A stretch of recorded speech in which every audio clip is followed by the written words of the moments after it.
My name is Guilherme Carreiro. My handle is Carreiro on GitHub. I'm gonna show a bunch of code during the talk, and after this talk, I'm gonna put everything will be available on my GitHub and on my website. So you can just go carreiro.com/talks, and the slides will be there.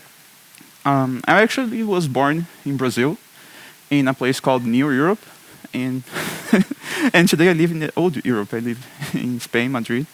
Probably most of you already know Madrid, but probably you also don't know so much the New Europe. And one thing that my hometown is very proud is that we have the biggest shopping mall in America Latina.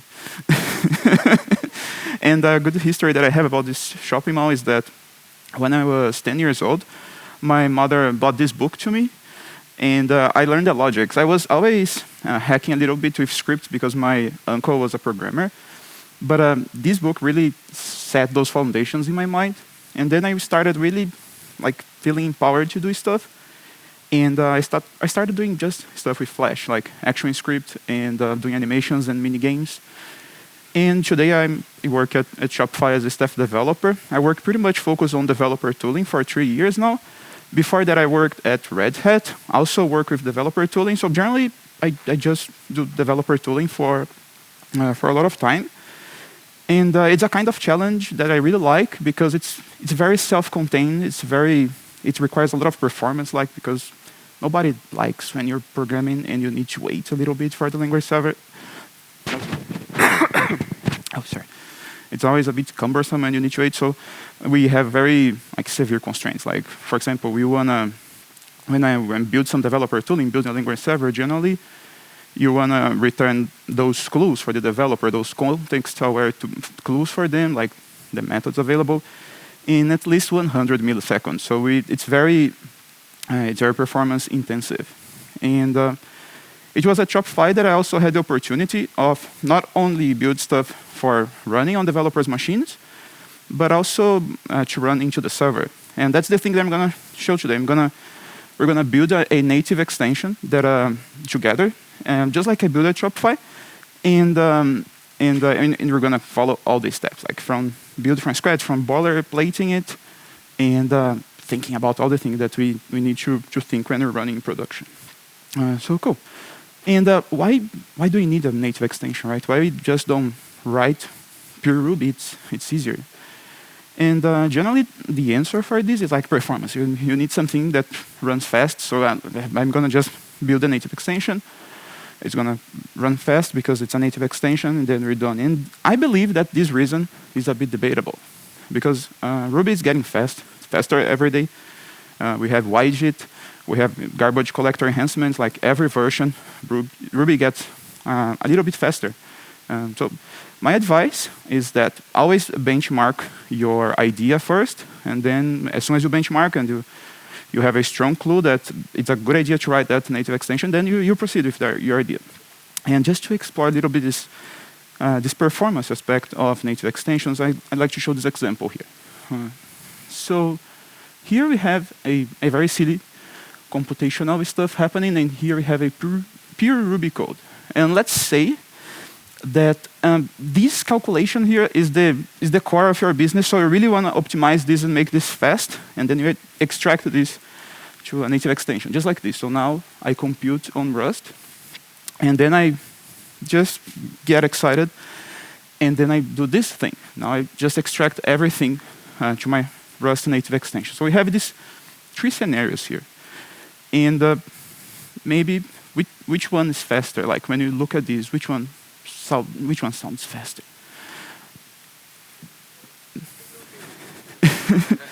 the third one is the fastest one, but the second fastest one is the first one, is the pure Ruby one, because in the second one we're introducing that FFI overhead, like doing that call. So I'm actually introducing all the overhead that a native extension complexity and those problems into my code.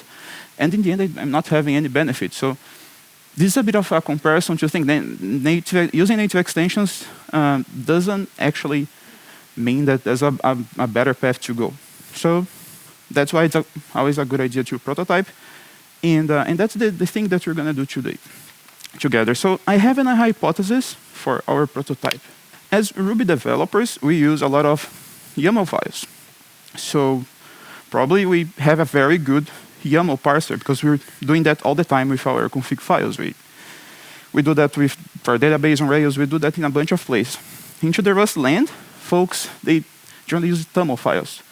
So I have the hypothesis that Rust has a very good TOML parser. So I'm wondering, maybe if I bring that parser to the Ruby ecosystem, I can take advantage of all that performance and optimization that folks did into the Ruby land.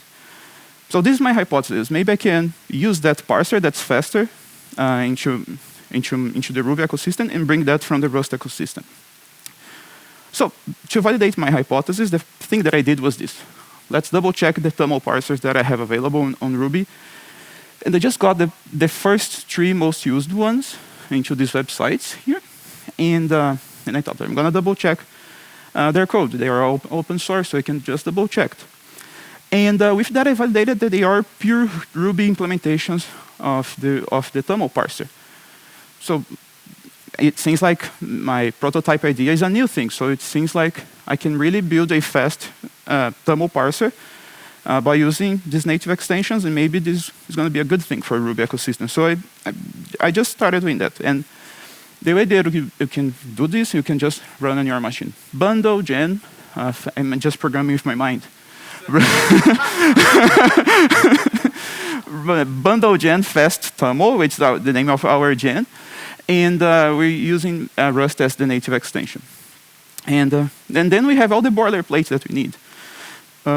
Just to compare a little bit with how it would be if we were not planning to do a gen with a native extension. We would do the same thing without the --xt equals Rust, and then we would get that file system. So as you may notice, we have only these 4 files here that are different. Why are these 4 files there about? The cargo.toml is like the gen file for your Rust app, so it's where you declare your dependencies. So it's pretty simple, you don't need to think too much about it. The xtconf.rb file is the file that teaches the users of your gen how to compile the native extension. So if you build your gen and someone is going to run it on a Linux machine and you were building a Mac, this file creates for you, the user of your gen, when they gen install it, they create a very specific recipe on how they can build the native extension into their platform themselves. So this file is where you describe that recipe. So the users of your gen can compile themselves. Ideally, we would pre-compile the gen for them, but we're going to talk about this later. And finally, we have this lib.rs file, which is the Rust code that we're going to play with. So cool. This is what we have inside of the lib.rs file. So here we're defining this fast TOML module. And in the fast TOML module, we're defining this singleton method, hello. So in the Ruby land, we can just call fasttoml.hello. And when we call that method, in the end, we're going to be calling that hello function into the second line there. And what that hello function does just returns a string. So this is pretty much what's happening. And so far, when you look at stuff, everything seems a bit disconnected. Like we have this code here, how the users of our gen will execute this code in the end. And as you may notice, if we go to the entry point of our gen, we don't have any code here. The only thing that we have is the require relative to the version, which we're already used to have.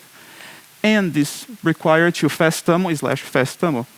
That currently doesn't exist. It doesn't exist very hard, because if we execute this, we're going to get this load error here. And the reason for this is that we need to take that Rust file, that lib.rs file, and compile into a bundle that we can require when we load our gen. So that's the thing that we're going to do here. We're going to run bundle install, so we can install all dependencies, and then we're going to rake compile our gen together. So here we're compiling it. It's going to take some time. So.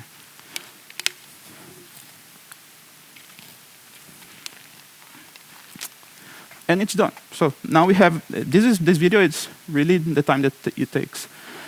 And then we can just really call our hello function, and then we get, I'm gonna pass my name, and then we get the string right from that Rust code to ours, because when we compiled, we created this file here.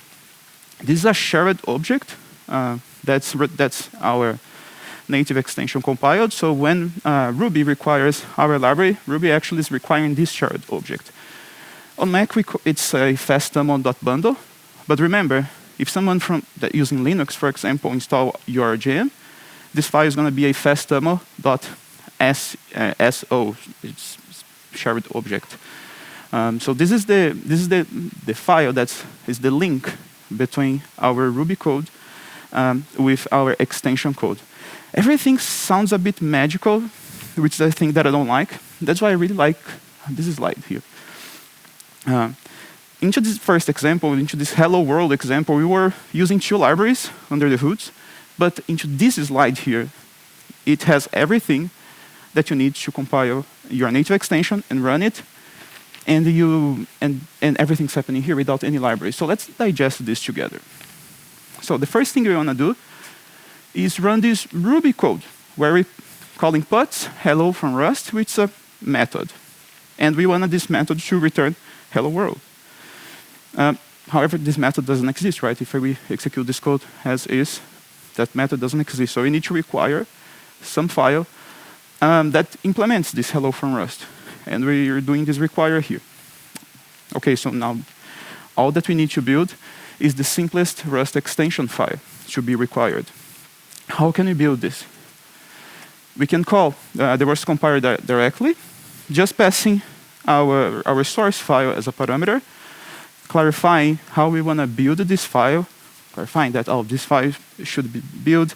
It's going to be dynamic linked with a Ruby app, so that's why there's some parameters there. But in the end, you can think you're just pretty much building this Rust file in a specific way that the Ruby process will understand. So and what do we have inside of this Rust file to be compiled? We have this init simplest Rust extension. This is a convention for all native extensions on Ruby.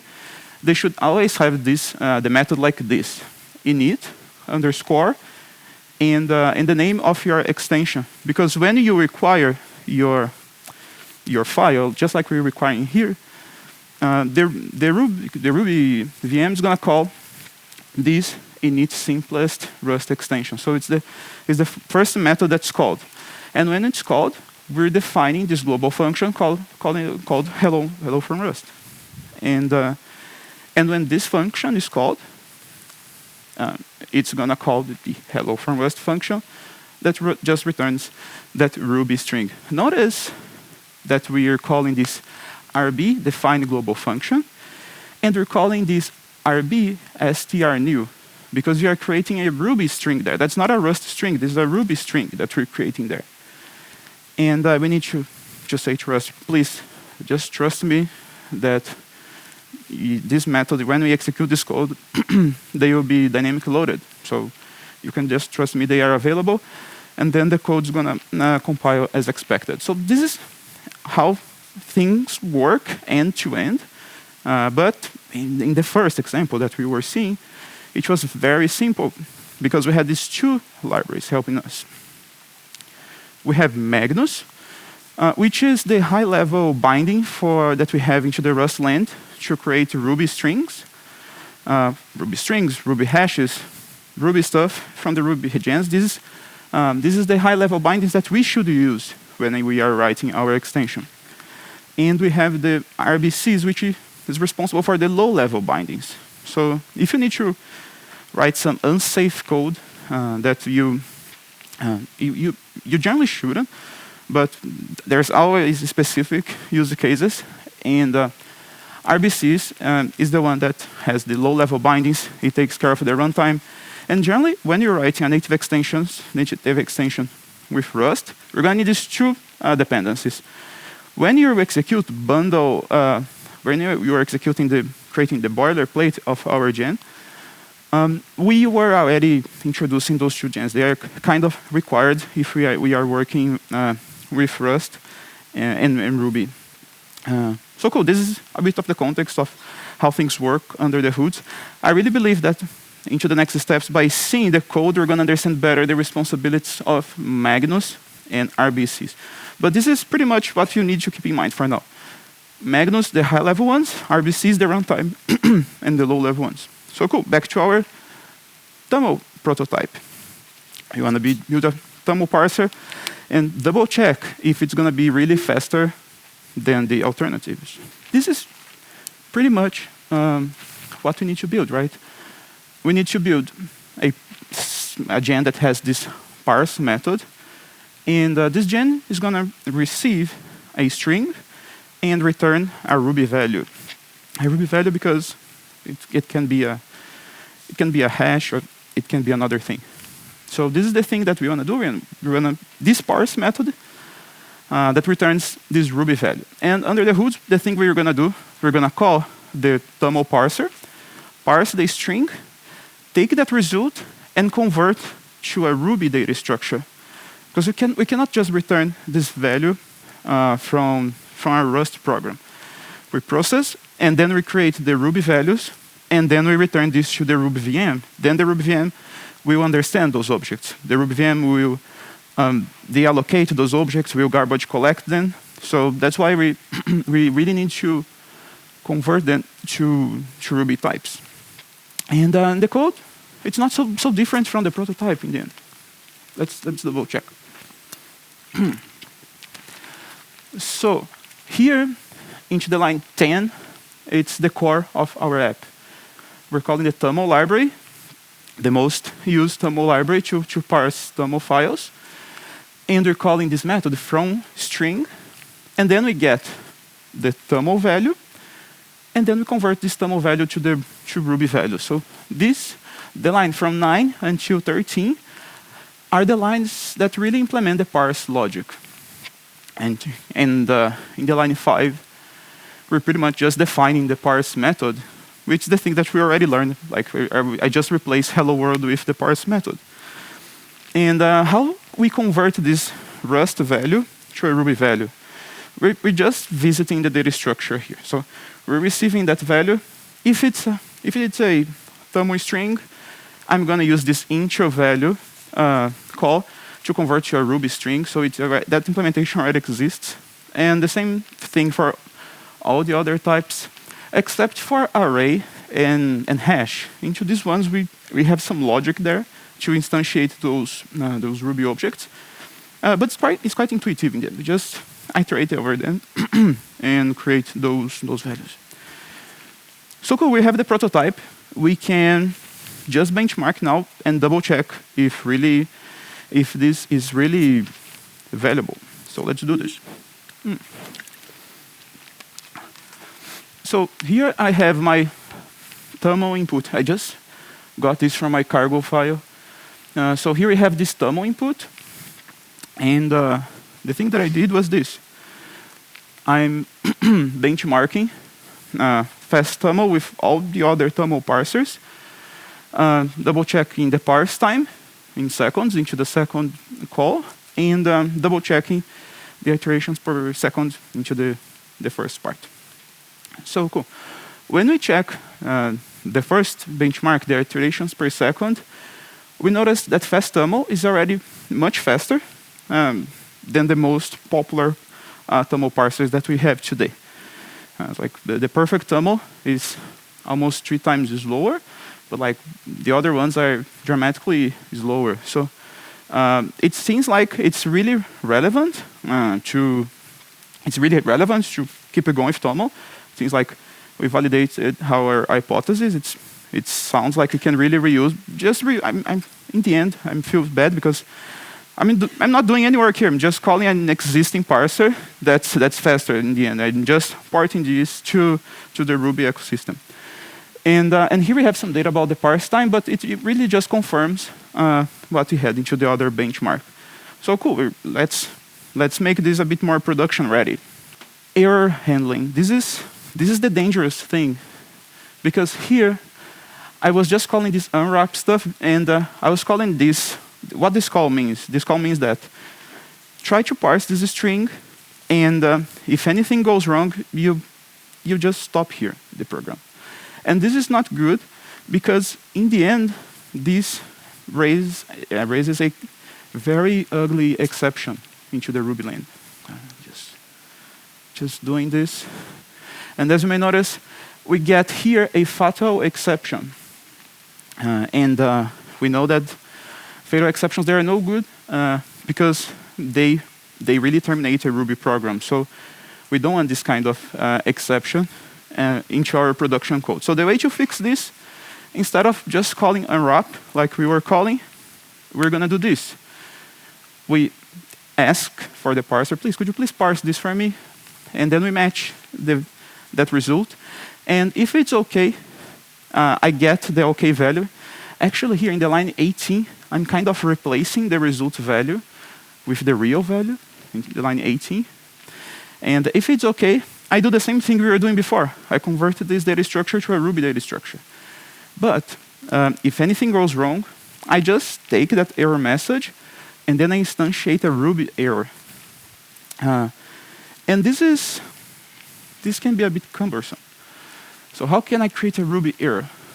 So the first thing I need to do is to get the Ruby API, like we're doing the line 1 there. And as soon as I get the Ruby API, I ask you the Ruby API, please, give me the fastDemo module. And I call this define methods to define this error class that extends standard error. And then I just use this error class that I just created. I instantiate this, passing that error message that I got from the Rust parser. So this is the thing that's happening in the line 10 there. We're creating this Ruby error using the error message that we got from our parser. And so cool. And then with this, we return our Ruby error. So there's some infrastructure code here, but this is, don't mind so much with this infrastructure code for now. And with this now, we have this method here. And as you may notice, we have this result return type here that can return a Magnus value. Remember, Magnus is the gen that helps us on doing the right thing. Or it returns a Magnus error, which is this Ruby error that we're creating here.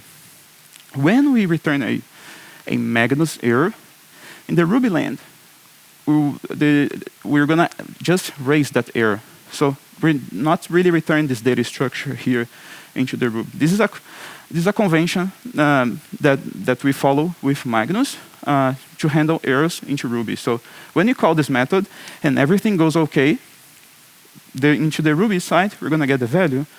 But if this result has a Magnus error inside, then this error is going to be raised. So as you may notice here, now if we do the same thing, we get a very nice fastDemo error. So we no longer is stopping our app because this error is a standard error. So it's expected. Sometimes the parser, they're going to fail, and that's OK. Memory and garbage collection. This is the part that gets dangerous, because everyone says that Rust is safe because of the borrow check and stuff. But in the end, maybe it's not. Like we can have